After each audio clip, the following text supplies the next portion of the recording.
Saudações a todos, eu sou o Gilberto Trapazon, esse é o nosso canal sobre a magia de evocação Goetia Angélica e hoje eu vou estar refazendo um vídeo antigo, foi um dos primeiros do meu canal. Eu já postei um aviso que alguns desses vídeos eu vou refazer. Eu não gostei do jeito que ficou, então eu decidi fazer de novo. E esse é bem interessante, parte prática, magia de evocação. Qual é o nome mesmo? As 5 fases tradicionais de uma conjuração. Tá? A conjuração que nós usamos na ritualística da magia cerimonial para evocar ou invocar anjos e demônios. Então, isso tem alguns passos que são tradicionais. Por isso que a gente fala do aprendizado da magia. Porque nem tudo está nos livros. Nem tudo. Espera-se que a pessoa saiba algumas coisas básicas. Por exemplo, eu já fui duramente criticado porque eu falei num grupo, aí no livro falta acender a vela. E alguém muito mal educado do outro lado, não, porque isso é de um autor hebraico. Porque tu não pode falar, olha, o livro que tu citou eu tenho aqui, é um livro de 1978. Ele foi feito de uma maneira assim, até bem porca. E ali ele só cita algumas coisas específicas para aquele ritual ali, mas ele omite todo o resto. Por exemplo, você vai cozinhar. Eu não preciso falar que você vai precisar de um fogão, vai precisar de panela, talheres, pratos. Nenhum livro de receita fala isso normalmente. Só os muito básicos para quem não sabe cozinhar ainda. Agora, um grimório de magia normalmente já é um livro avançado. E espera-se que a pessoa saiba o básico. Inclusive, tem grimórios antigos, por exemplo, na parte do círculo mágico, que o autor simplesmente colocou: faça o círculo como de costume. E não tem mais nada no livro inteiro. Sequer é sugerido um modelo de círculo. Porque tem alguns modelos que nós podemos usar de uma maneira até geral, assim. Serve para muitas coisas. Por exemplo, o círculo da Goetia é um dos círculos mais completos que tem. Você pode usar ele para praticamente tudo na magia cerimonial. Seja para trabalhar com demos, seja para trabalhar com anjos. Porque você tem ali as esferas, os nomes de Deus, os nomes dos anjos, as esferas zodiacais, os planetas. Pode usar sim o círculo da Goetia para fazer uma evocação angélica, por exemplo. Ou até para o Grimorium Verum. Se bem que o Grimorium Verum apresenta um outro círculo diferente, muito bom também, sugiro. Faça a experiência, faça a experiência. Magia tem muito a ver com a gente fazer experiência. Porém, é necessário saber algumas coisas básicas. E por isso eu vou estar citando algumas coisas aqui que tem a ver com trabalhos também de outros colegas acadêmicos, como o Jack Stratton Kent, Steve Skinner, Aaron Leach e tantos outros colegas. A minha própria experiência pessoal também. Eu tenho vários círculos aí. E eu observo, às vezes eu faço a experiência. Uso esse aqui em vez desse aqui. E observo como é que muda. Porque o círculo ele vai ajudar a formar um espaço onde você tem a sua energia. Muitos pensam que o círculo é para proteção. Mais ou menos. Não é que o círculo vai impedir alguma coisa de entrar. Não. É o espaço onde você trabalha, consagra, constrói sua energia. Mas tenha certeza, se um demon, por exemplo, da Goetia, quiser entrar no círculo, ele entra. Ele entra. Por que eles não entram normalmente? Porque eles respeitam os nomes que estão ali. Se você, que é o praticante, o estudante da magia, também respeitar. Agora, tem gente que pega, bota o círculo no chão de qualquer jeito, não consagra, não faz orações. Aquilo ali é nada, é só um desenho no chão. Ele precisa ser consagrado, santificado, chamar as energias. Aí sim ele se torna uma ferramenta verdadeira. Não adianta nada você ter, por exemplo, a caneta. Aí você não faz isso aqui, ó. Essa aqui é essas canetinhas de mola, né? Ponto. Ativa ela agora, eu posso escrever. Agora, se eu não fizer nem isso, ó, ela não vai escrever nada. E a caneta por si só é só um objeto. É você quem vai usar a caneta para escrever, desenhar, fazer o que for. É o seu estudo, o seu trabalho, que com o uso dessa ferramenta vai escrever uma poesia, vai escrever uma carta para um amigo, vai escrever um trabalho profissional. É você quem tem que fazer a ferramenta realmente útil. Nós podemos colocar energia, consagrar pelo grande poder de Deus, passa no incenso, toda aquela coisa. Está consagrada. Mas aí, como vai ser usada? Então aí os métodos. Quando nós falamos da magia cerimonial, que é a minha área adorada, não é que a gente não quer ensinar, que a gente não quer simplificar. Mas tem algumas coisas que são básicas, por exemplo, acender uma vela. Tem trabalho de muitos colegas buscando métodos mais práticos. São trabalhos assim bem interessantes, por exemplo, patchworking. Eu não gosto. Porém, é uma ideia muito interessante se você já conhece magia. Se você não conhece nada, eu considero arriscado, porque falta a preparação, falta a proteção, falta os banimentos. Há uma maneira muito certa de quebrar a cara, na minha opinião, e de muitos colegas. Agora, nas mãos de quem conhece o necessário da magia, como os 5 passos que eu vou citar agora, aí sim o patchworking pode ser uma coisa muito legal. Porque lá no livro de patchworking não fala acenda uma vela, geralmente não fala nada disso. Tem até vídeo aí no YouTube, né?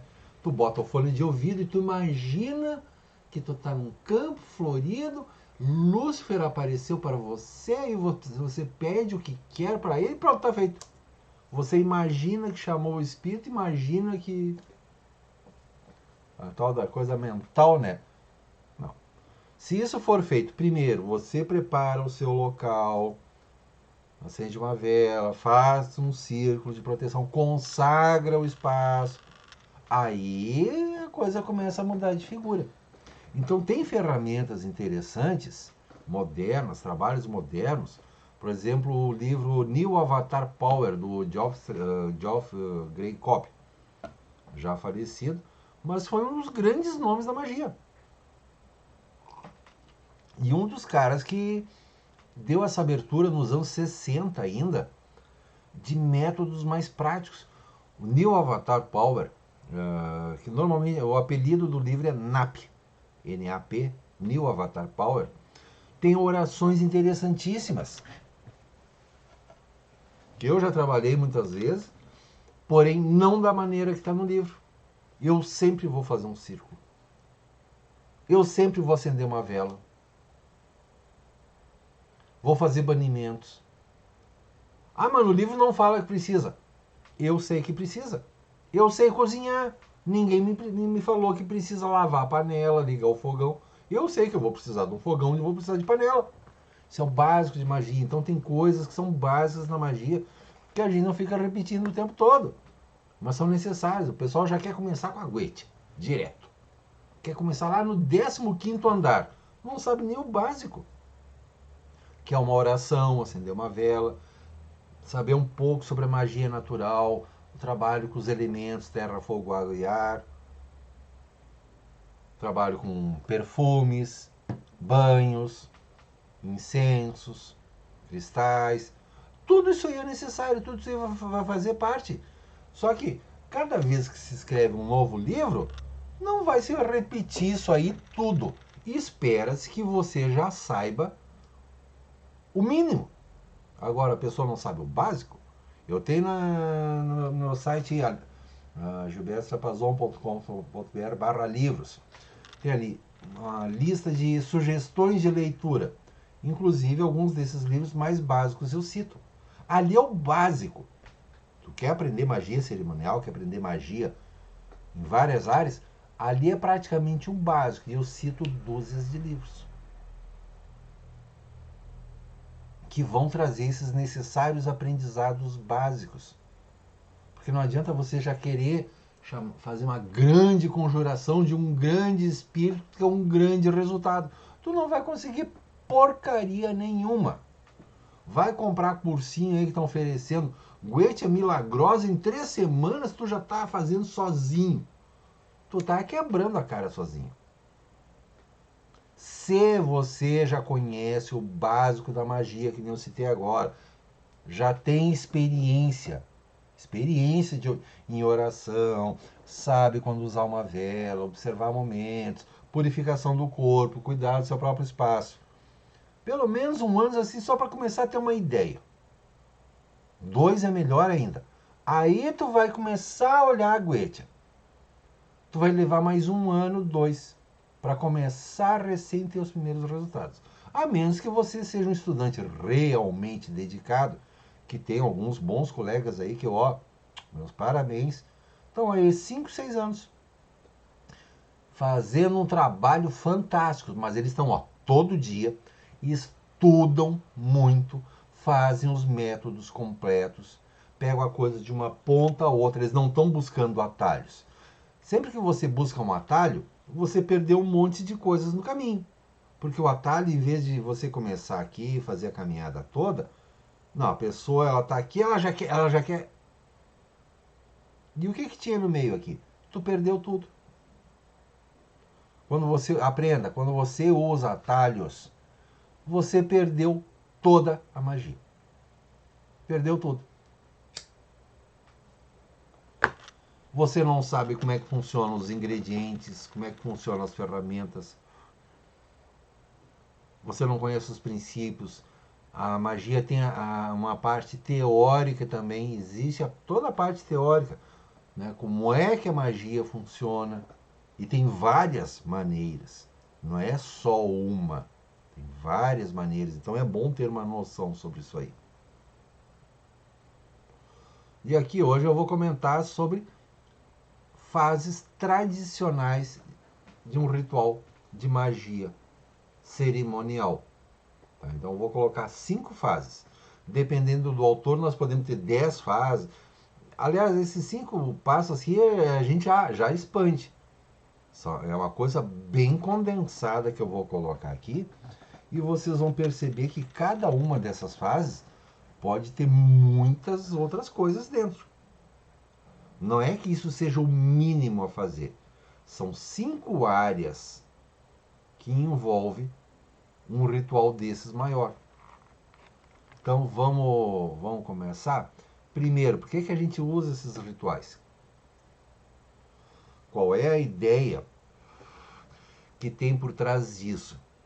Isso é trabalho de séculos, até milhares de anos, de magos, bruxos, feiticeiros, magistas, estudiosos da nossa área, por centenas até milhares de anos. São coisas que nós sabemos que funcionam, dá certo. Então não é o Zezinho da Silva aí que, isso dá muito trabalho, eu vou fazer um cursinho novo e vou lançar no meu canal do YouTube, porque eu sou YouTube. Então já vou vender um monte aí. Eu estou esperando para ver os resultados. Eu já vi gente falar, não, eu li gente falando que funciona. Eu estou esperando para ver. Funciona onde? Eu estou esperando para ver, sério? Eu não vou criticar por criticar simplesmente. Eu vou observar, eu vou ver o que está ocorrendo. Agora a pessoa fez uma burrada ali, 1 mês depois já... Ai, eu aprendi porque eu fiz uma grande burrada mês passado, mas agora já estou vendendo um curso também. Em mês tu não aprendeu nada. 3 anos depois, vendendo o curso, agora eu já aprendi, já tem 3 anos de experiência. Continuou não sabendo nada, porque aí eu tô olhando a pessoa. Peraí, o que tu tá fazendo aí? O que tu aprendeu em 3 anos? Continua falando merda. Não aprendeu porcaria nenhuma. Isso eu tô olhando, aí eu critico. Eu vou criticar sim. Se estiver fazendo um trabalho bem feito, trabalho sólido, que eu acabei de comentar, tem colega que agora está fazendo 5, 6 anos. Mas que com 2, 3 anos já começaram a postar o resultado dos seus estudos, ó, todo dia estudando, trabalhando, fazendo trabalho sério. Vai ter o meu respeito. Agora, ficar 3 anos só fazendo merda, merda, merda, merda, e cadê o aprendizado? Quando abre a boca é só para se promover, não, porque isso aqui é fantástico, isso aqui é sensacional, que você mesmo pode fazer, mas isso é papo de vendedor, a pessoa quer vender, o negócio é dinheiro. Não traz um conhecimento, não traz uma experiência. No máximo, aí um comentário que alguém fez essa semana, olha, pelo menos com aquela pessoa, ela tirou o medo que eu tinha de começar a fazer. Sim, eu mesmo já falei, ó, você tem que começar a fazer. Você não vai ficar a vida inteira esperando. Você tem que começar a fazer experiências. Acenda a sua vela, faça suas orações, comece a fazer os rituais. Não adianta você esperar a vida inteira, porque nunca vai estar pronto. Você tem que começar a fazer e vai aprender, inclusive, com erros. Agora, jamais eu vou concordar quando é aquele discurso sensacionalista, não, que é fácil, tranquilo, tipo coach, né? Eu consegui, eu sou maravilhoso. Vai ver a vida da pessoa. Não é assim. E eu sou um cara famoso por falar dos problemas. Vocês nunca vão me ver falar aqui só das coisas boas. Eu falo muito dos problemas que tem. Não é que eu não queira ensinar, eu quero que vocês aprendam, mas eu preciso falar dos problemas também. E tem que falar da parte prática, como é que funciona. Quando tem coisas boas para falar, eu vou falar.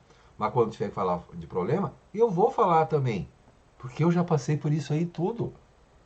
E você vai ter que fazer por você mesmo também. Porque mesmo que eu comente alguma coisa, pode ser que para você funcione diferente. Eu também já fiz isso, eu li, fulano quebrou a cara, fulano quebrou a cara, fulano quebrou a cara. Ué, por que todo mundo quebrou a cara? Mas eu tô lendo aqui, eu acho que eu posso fazer. Fui lá e fiz. Fiz. Quebrei a cara também. Mas agora eu sei por que eu quebrei a cara. Agora eu entendo por que aqueles colegas falaram tanto e eu fui lá, teimei e fiz. É sério, gente. A gente faz isso também. Porém, teve situações que um monte de gente quebrou a cara e eu consegui fazer. Mas aí eu percebi, ó, vocês comentaram isso, comentaram aquilo, mas eu percebi que, olha, mas tem isso aqui que eu posso fazer e tal. E aí eu consegui. De uma outra maneira, eu consegui descobrir uma alternativa para aquele problema. É assim que a gente vai aprendendo. E isso é trabalho de séculos de colegas do mundo inteiro, desde os tempos antigos. Eu gosto de magia cerimonial, mas eu trabalho com coisa lá da Grécia Antiga, eu trabalho com magia egípcia, né, coisa de 4.000 anos atrás. Eu também trabalho com isso. E tem coisas que até hoje a gente não conseguiu mudar muito mais, porque já foi criada a melhor maneira de trabalhar e é daquela maneira. Então, quando a gente fala de um ritual de magia cerimonial, tá? Então normalmente anjos ou dimos, nós vamos ter aspectos a serem observados. Então vamos lá? Primeiro de tudo, o objetivo de ter essa ritualística não é porque a gente tem medo do diabo, do capeta. A gente precisa criar um ambiente adequado. Nós vamos trabalhar com espíritos que nunca tiveram uma encarnação humana. Demos e anjos nunca tiveram uma encarnação humana. Então a nossa dimensão terrena, sólida, para eles é um outro mundo que não tem nada a ver com eles. Eu estou chamando uma criatura, um ser vivo, de uma outra dimensão. Então a primeira coisa que eu vou fazer quando eu quero trazer alguém para minha casa, eu vou procurar ser um bom hospedeiro. Eu quero que ele se sinta bem. Eu preciso preparar um local adequado para ele. Eu também preciso me preparar adequadamente para receber. Você vai receber uma grande visita na sua casa. Imagina um grande anjo de Deus. Oh! Isso é um convidado de honra, né? Eu vou limpar a casa, vou me arrumar, vou me preparar. Eu quero que ele seja bem recebido na minha casa e que ele tenha prazer de vir aqui. Imagina aí, você quer chamar alguém, fulano, vem aqui na minha casa, vamos jantar e fazer um sexozinho depois. Tu nem conhece a pessoa, vai desligar na tua cara. E tantas pessoas estão fazendo isso aí. Chama o espírito, olha, me ajuda aqui porque eu quero dinheiro, eu quero sexo, eu quero poder, eu quero vingança. Mas quem é que tu é? Quem é que tu é? Normalmente o espírito não vai dar nem bola. Fica feliz, não vai acontecer nada. Teu ritual simplesmente não funcionou, não teve nada. Outra possibilidade é tu atrair um obsessor. É o que mais acontece. Tá assim, ó, de gente que pensa que tá fazendo goetia e tá chamando, na verdade, um espírito obsessor, espíritos de mortos. E estamos sempre alertando, esses espíritos podem ser oportunistas. Porque a pessoa se acha esperta, aí já fez uma oferenda como se fosse religião africana, que é uma coisa totalmente diferente. Religião africana não tem absolutamente nada, nada a ver com o Goethe. Nada. Esquece. Essa coisa de oferenda e tal, a gente pode usar lá muito raramente. A gente usa sim, eu participei de um livro também falando sobre isso. Eventualmente a gente usa, mas é muito raro. Religião africana não, já tu chamou, tu está sempre fazendo uma oferenda. Não. O Goethe não tem nada disso, magia angélica não tem nada disso. É o ritual. A tua grande oferenda é tu se preparar, fazer o ritual direito. Essa é a primeira grande oferenda. Só muito depois que a gente vai pensar em alguma coisa. Eles não estão pedindo nada. Nem querem. A maioria das vezes não precisam. E para alguns espíritos pode ser uma ofensa enorme. Tu chamou e já está dando oferenda. Pô, quem é tu? Tá querendo me comprar? Eles não são espíritos corruptos. Eles não estão precisando nada daquilo. Eles vêm porque é a característica deles nos ajudar. Tantas vezes as pessoas perguntam, por que anjos e demônios ajudam as pessoas? Porque é o que eles fazem. Por que uma laranjeira nos dá laranjas? Porque é da natureza dela produzir uma fruta saborosa chamada laranja. Ela tem alguma obrigação? Não, é a característica dela. Por que os espíritos nos ajudam? Porque é a característica deles. Ponto. Uma maneira bem simples de comentar. Então, preparação sua é necessária. E esse espaço sempre tem um propósito dentro da ritualística. Então, vamos agora. 5 passos. Cadê a fotinha aqui? Perdi a foto. Deixa eu botar aqui. Eu vou botar aí na tela, tá? Então, 5 fases tradicionais de um ritual de conjuração. Tá aí na tela. Primeiro, consagração. A evocação. A recepção do espírito. Compromisso com o espírito. E a licença para partir, ao final. Olha que isso é um resumo da estrutura geral de um ritual de conjuração, que pode ser um ritual muito grande. Mas nós vamos ter essas 5 fases que são maiores e fazem parte de praticamente tudo que se faz. Então elas são necessárias. Tá? Não, o pessoal já quer pular direto para a última fase. Não. O que é um ritual? É chamada de um espírito. Então a primeira fase de um ritual tá?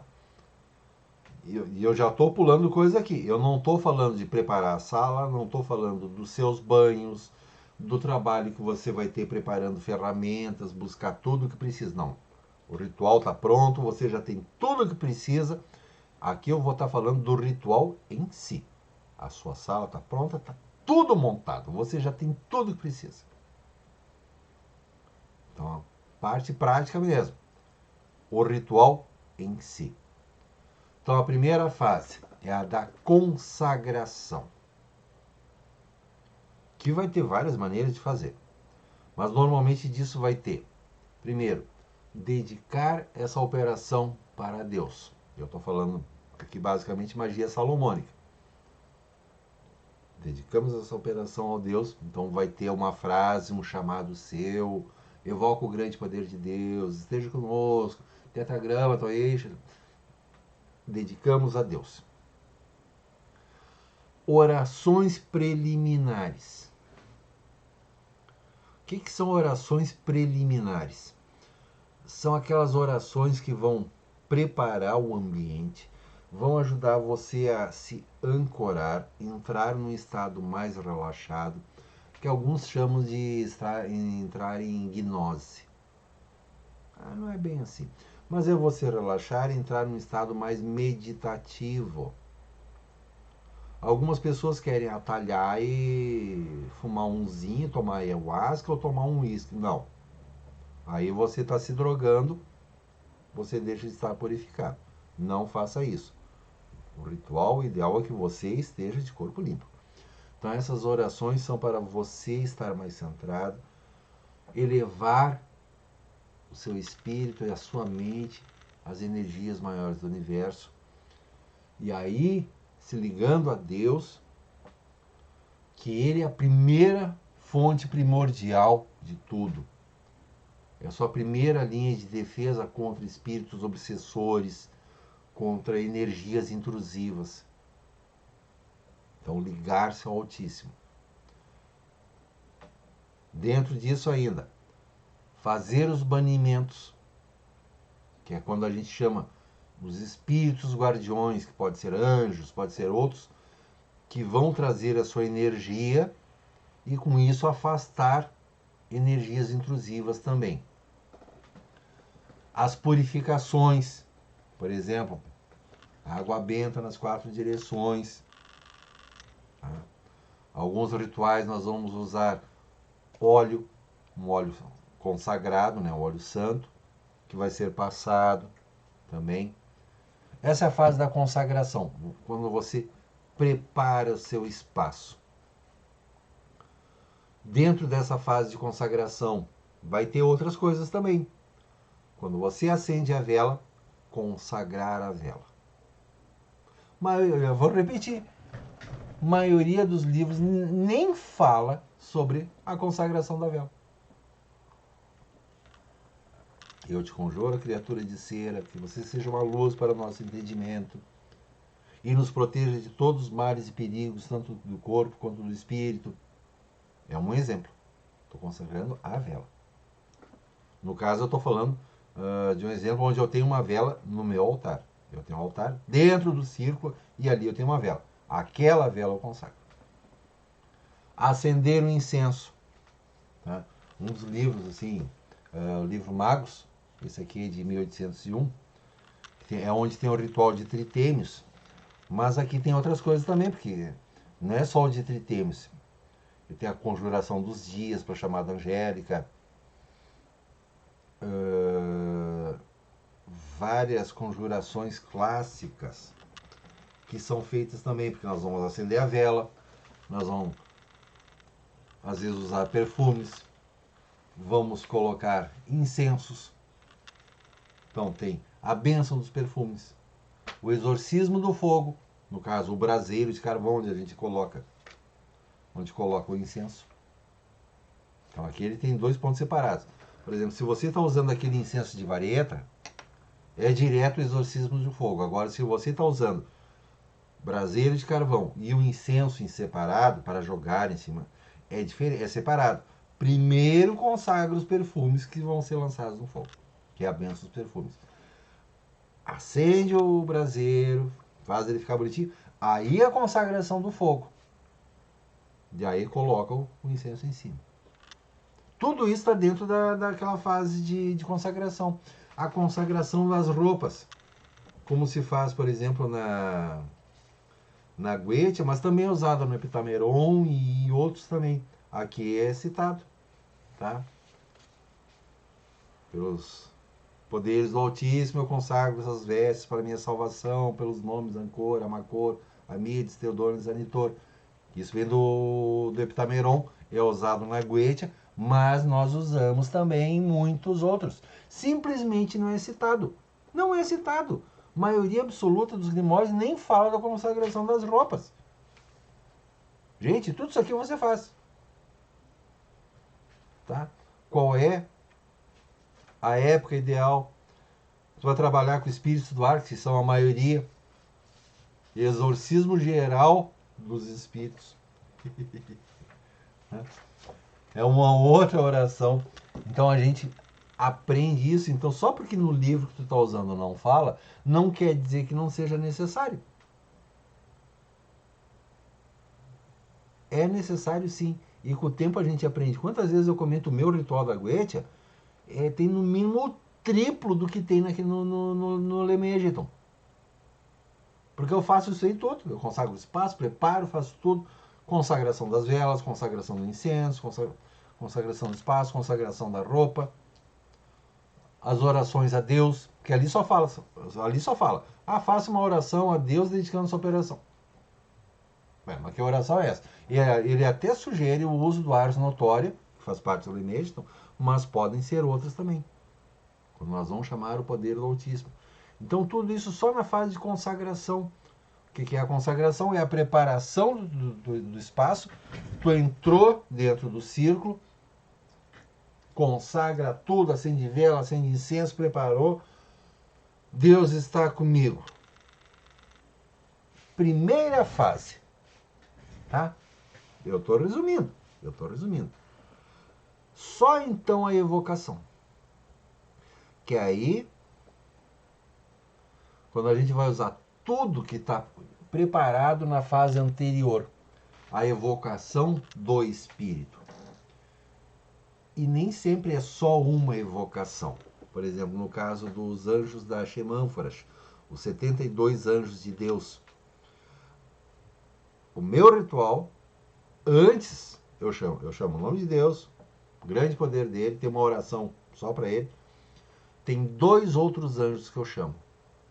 Só para preparar, porque eu vou chamar um grande anjo de Deus. Então eu chamo 2 outros anjos só para preparar a operação. No caso da Guetia, eu também faço uma coisa assim. Faço toda a chamada a Deus, preparação, pronto. Eu chamo o grande arcanjo Michael, que é o nome dele que está lá no triângulo. Então eu sempre vou chamar Michael também para me ajudar na operação.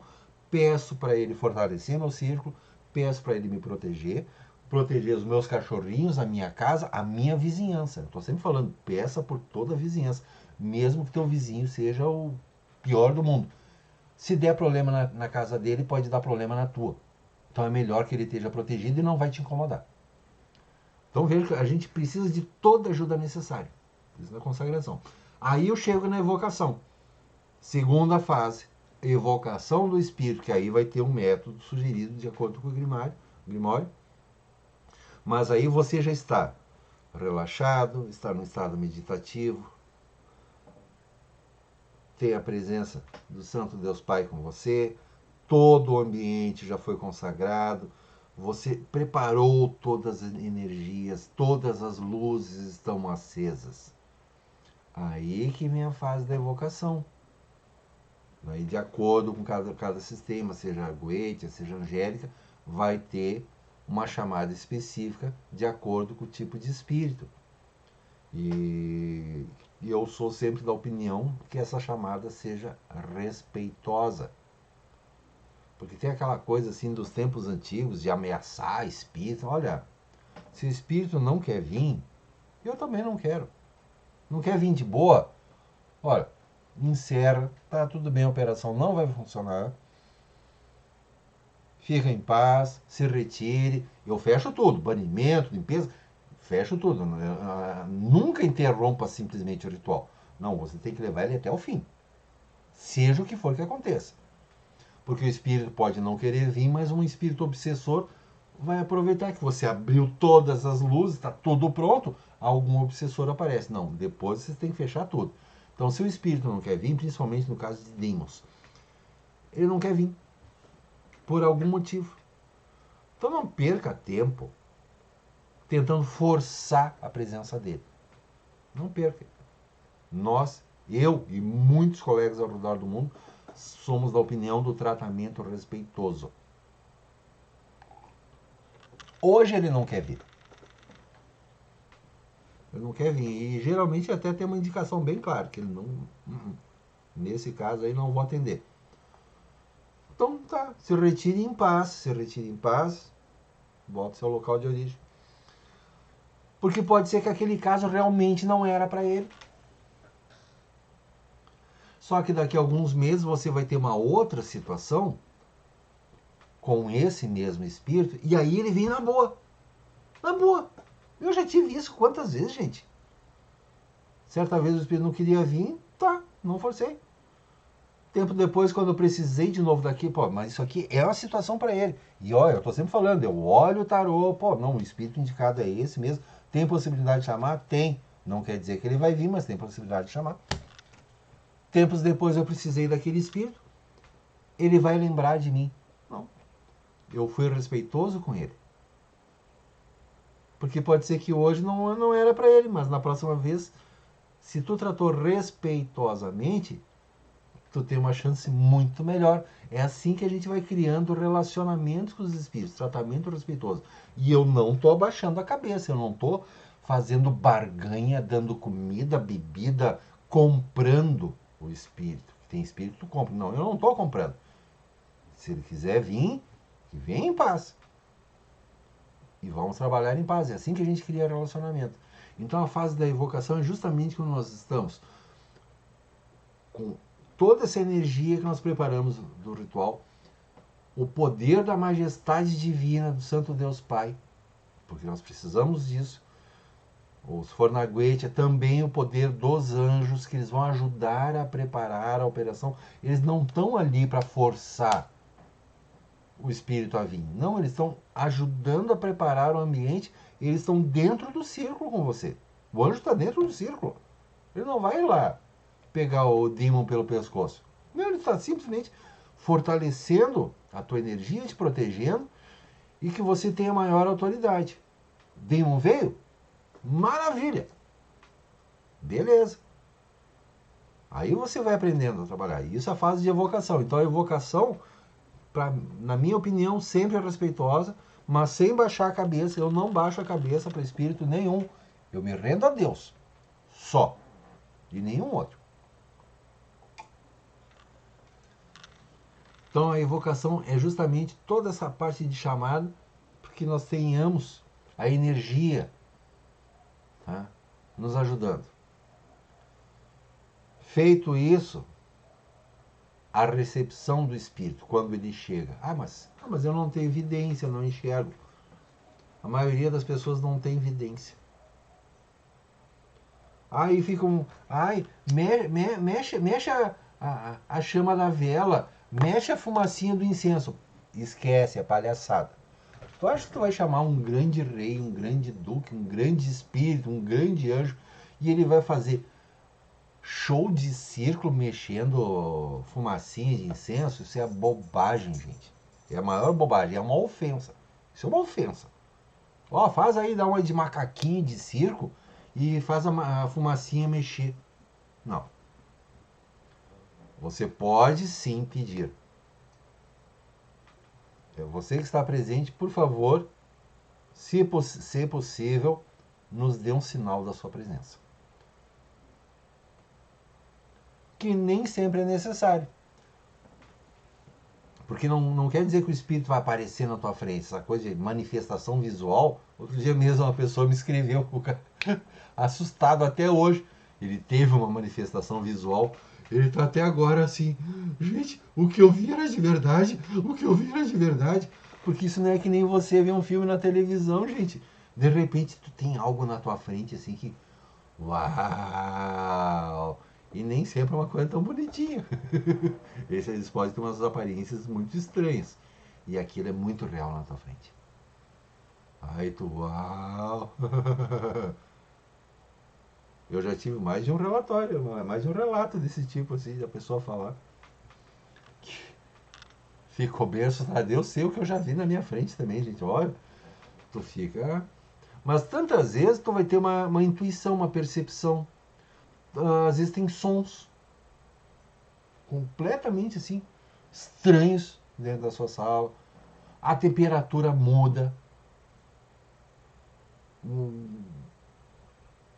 Tem formiguinhas em cima da pele, uma sensação muito comum. É como se tivesse formiguinhas caminhando em cima da pele. Essa é uma sensação muito comum mesmo. Tu olha assim. Eu já tive casos de chuva. Eu não digo chuva forte, tá? Mas de repente comecei a sentir pingos de chuva. E eu olho assim. E choveu dentro de uma sala fechada, molhou as minhas anotações. Eu tenho o ritual sempre, tudo por escrito. Molhou o papel. Começou a chover dentro da sala.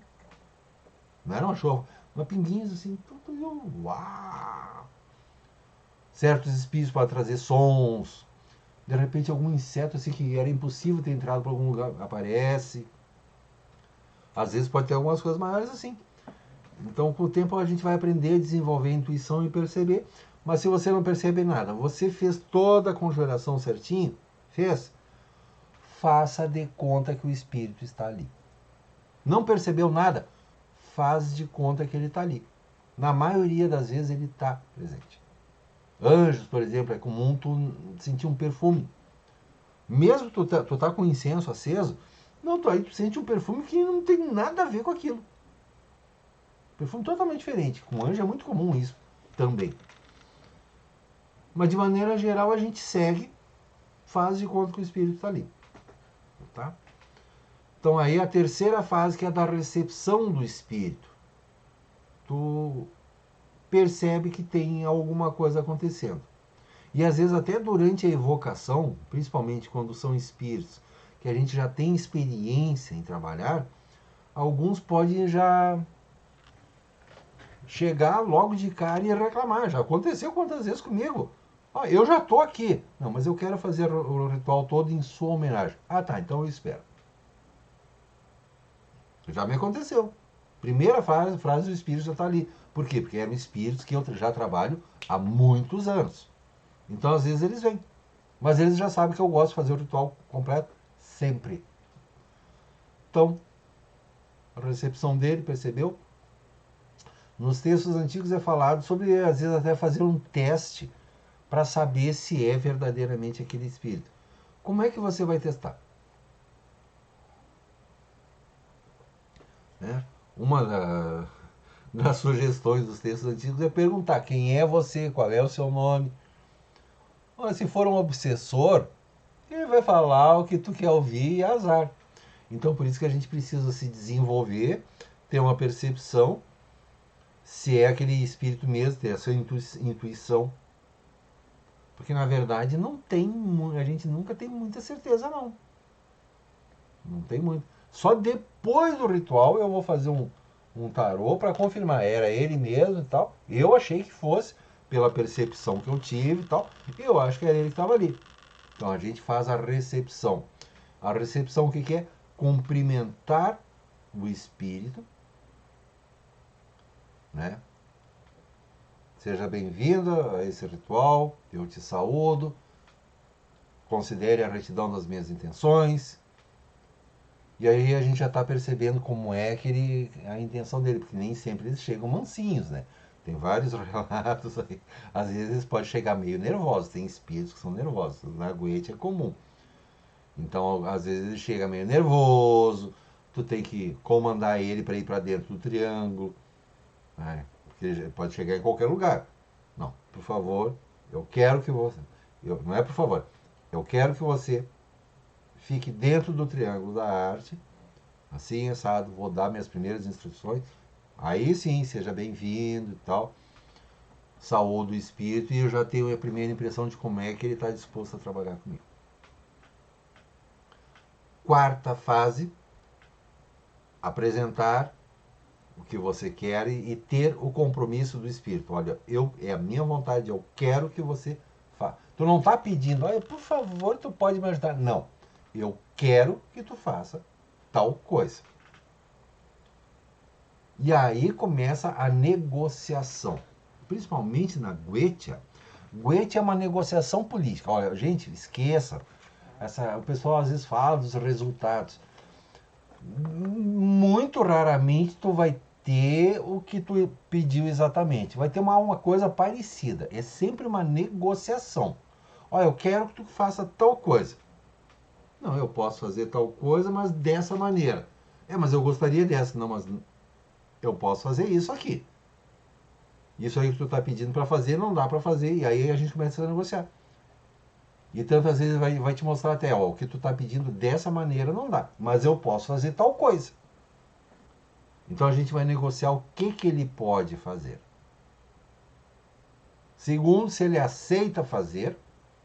E terceiro, se ele tem alguma condição. Aí que o pessoal vem pensar de novo em oferenda.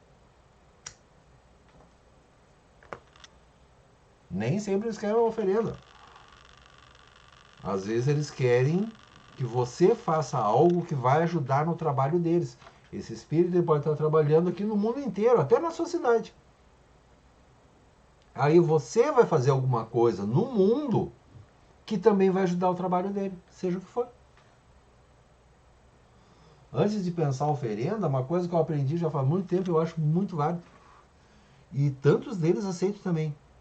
Olha, eu me comprometo a doar uma cesta básica para uma família necessitada. Em teu nome. A família nem sabe que foi deles. É muito bem aceito. É um ótimo exemplo. Eu protejo animais de rua também. Sou protetor de animais, mas eu também ajudo famílias. Então eu tenho o compromisso de ajudar as pessoas também. Então, tantas vezes, o que eu vou sugerir, se for o caso, para me comprometo a ajudar tais pessoas, assim, assim, assado. E essas pessoas nem vão saber que fui eu que ajudei. Tipo, cesta básica, eu vou lá no mercado, eu compro a cesta básica e peço para entregar. Ó, entrega nesse endereço. Tá? E sem citar o meu nome. O pessoal vai lá e receber, uau, pessoal, uma família necessitada, por exemplo. Então, tantas vezes a gente pode fazer caridade também como forma de retribuição. Ou eles podem pedir alguma coisa específica também. Tem, claro que tem situações que nem sempre você vai concordar. O colega John R. King, ele tem um site chamado Imperial Arts, dentro do Live Journal, onde ele tem relato de uns 30 espíritos da Goethe e algumas negociações complicadas. Tá, tipo assim, como é aquele Andras? O pessoal tem mania de chamar Andras por nada. Gente, Andras é um espírito perigosíssimo. Andras, eu pedi, tu quer isso mesmo? Tá, eu aceito fazer, mas eu quero a vida de um dos teus. Indica quem é que eu vou levar. Nem pensar. Porque Andras adora fazer esse tipo de sacanagem. É claro que tu não vai fazer um sacrifício humano, né? É estupidez. Ali Andras estava provocando ele para levar ele aos limites. Andras faz muito isso, ele pode provocar e te sacanear. Não, isso nem pensar. Eu estou pedindo pelo poder do Altíssimo porque isso é justo. Ah, então perfeito. Pelo poder de Deus eu faço, mas como é justo, então você vai ter que ser justo. Se você deixar de ser justo, eu vou cobrar de você. Ó, ferrou com ele. Colocou ele sob obrigação, qual foi a oferenda? Agora tu vai ter que ser justo, porque se tu deixar de ser justo, eu vou te cobrar. É ardiloso, faz isso. E não foi, até que não foi uma coisa pro mal. Então, às vezes, eles podem pedir umas coisas absurdas também. Eu quero sacrifício de uma vaca. Mas nem ferrando. Não vou sacrificar uma vaca. Quem sabe eu faço, então, uma doação de uma cesta básica para uma família. Ah, perfeito. Em vez de sacrificar uma vaca, eu ajudo uma família. Tá vendo o exemplo que eu tô fazendo? Tá? Porque a maioria das vezes não é algo para eles, eles não precisam. Tá? Ou claro, eu até posso fazer um agradecimento. Agora essa bobagem de agradecimento em público, olha, esse último ano encheu o saco. Felizmente já está começando a parar. A maioria é agradecimento falso. Agradeço ao Espírito por ter me ajudado. Aí a mesma pessoa em 3 dias postou 10 agradecimentos. Nossa, mas que tanto serviço, que tanto sucesso essa pessoa tem. É agradecimento falso para atrair cliente. A maioria desses agradecimentos são falsos. E eles nem precisam. Eu não faço questão nenhuma. Um agradecimento sincero, por exemplo, eu já vi um colega agradeceu para... Ah, esqueci o nome dele agora. Ele fez uma estátua. Ele fez uma estátua em resina. O cara trabalha... Sabe aqueles caras que fazem essas coisas de cosplay, assim? Tem um pessoal que... Tipo isso aqui mesmo, ó. Pessoal aqui do Brasil, ó. Isso aqui é feito em resina. Muito bonito o trabalho. O cara desse, assim. O cara fez uma estátua lindíssima. Em homenagem para colocar no altar. Dedicou aquela estátua.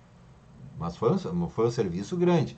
Então não é sempre que a gente vai oferecer esse tipo de coisa. A maioria das vezes são coisas simples. E tantas vezes não pedem nada.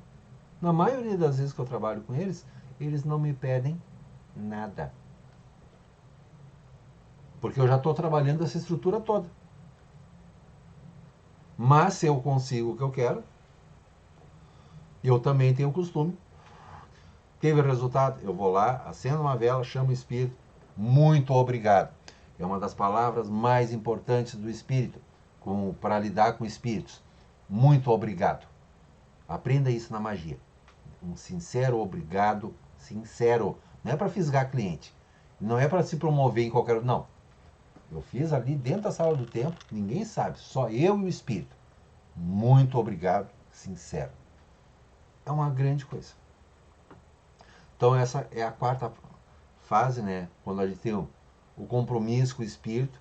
E por último, a licença para partir, que é o encerramento, que é muito importante e tantas pessoas esquecem. Primeiro de tudo, o que é a licença a partir? Viesses em paz, autorizo-se a te retirar. Tá? Tem algumas variações, por exemplo, na Goethe, ide em paz sem fazer qualquer mal ou perigo para o humano ou animal. E eu especifico, deste lugar. Né? Que não faça nenhum mal a nós. Ide em paz. Essa é a primeira coisa, licença para partir. Depois disso, oração de agradecimento, coisa que eu aprendi também. Tá? Banimento final, eu falei que às vezes eu vou chamar um anjo também, agradeço, depois que o Espírito Maior se foi, aí eu vou chamar os outros anjos que vieram antes, agradeço a eles, peço que limpem todo o local, se retirem em paz e por último, oração de agradecimento a Deus por permitir essa operação, tá? Que seja iluminada, que possamos obter tudo que nós pensamos, papapá. Tá? Amém? Terminou. Aí, só então que tu vai sair do círculo. Só então. Então, essas fases todas foram os passos principais de um ritual tradicional de cerimônia, de magia cerimonial. Vão fazer parte de tudo que vocês encontrarem. Então, repetindo, se no ritual não fala que precisa de vela, pega a vela. Se não fala que precisa consagrar, consagra. Não fala do incenso, usa o incenso. Vocês pegarem essas 5 fases e aplicarem tudo que tem, até nesses métodos modernos que tem aí, cheio de atalhos, vocês vão conseguir um resultado melhor. Por exemplo, faça isso com o patchworking. Em vez de pegar direto o áudio ali e botar o fone de ouvido, prepara o círculo, bota o incenso, acende a vela, se consagra, chama a Deus, aí vai fazer o patchwork. E depois os agradecimentos, licença para partir, acrescenta tudo isso. Eu prometo que vai trazer um up, uma energia muito maior para tudo que vocês fizerem. Então, é o que eu queria falar por hoje. Agradeço a todos. Pessoal, estão gostando do nosso canal? Se inscreva, botãozinho like. né? Sempre necessário, ajuda a divulgar e outras pessoas conhecerem o nosso trabalho também. Precisa de consultas, gilbertosapazon.com.br/consultas. Tá? É o meu trabalho, consultas, orientação, também trabalho em magia. Desejo que todos tenham muita luz, muita paz, sabedoria e até a próxima.